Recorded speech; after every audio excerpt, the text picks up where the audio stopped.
우리나라가요? 우리나라에서 외국인 투기 조사를 한 적이 없어요. 부동산 투기 조사를 한 적이 없거든요. 요번에 처음 했답니다. 요번에 처음 했는데 어떤 일이 벌어졌냐면 외국인 투기 첫 조사가 벌어졌어요.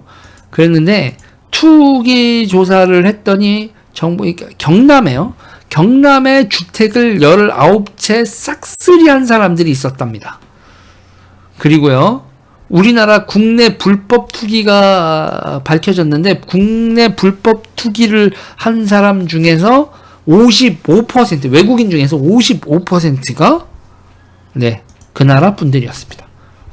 그 나라 분들이 이렇게 돼요. 그리고 아파트 25채 사서 23채를 전세 사기를 친 외국인도 있었습니다. 네. 한국인 명의도용하기도 하고 그리고 이게 무비자로 이게 비자도 그러니까 무비자가 아니라 그 비자가 이렇게 비즈니스 이런 거래를 할 수 있는 비자가 아닌 비자로 들어와서 부동산을 취득한 경우도 있었고, 그래서 지금 이게 종합 검토가 되고 있는 그런 상황이라고 합니다. 그래서 지금 이게 첫 조사였다고 했는데 첫 조사에서도 꽤 이제 유의미한 결과가 나오고 있는 것 같습니다. 역시나 예상했던 그대로 불법 투기 55% 뭐 이렇게 나오는군요.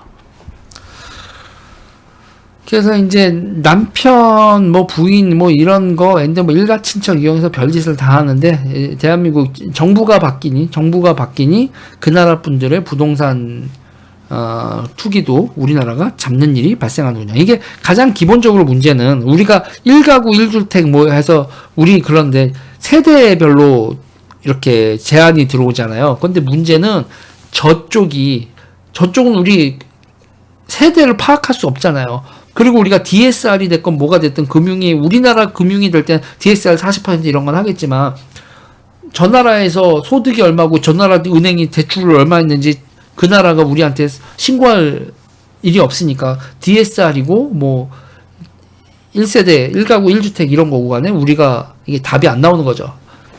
그래서 그런 망을 이용해서 별의별 짓을 다 했었다 이런 거죠. 여러분 이제 주택 가격이 50%까지 대출 나오고요. DSR 40%이긴 하지만 주택 가격 50%까지 여러분 가격 제한 없이 이게 20억짜리 뭐 이거 됐건 30억짜리가 됐건 20억짜리에 10억 대출이 나온다는 거죠. 근데 문제는 10억 대출이 나오려면 DSR 40%니까 한 달 이자를 지금 5% 가정했을 때 536만 원인가요?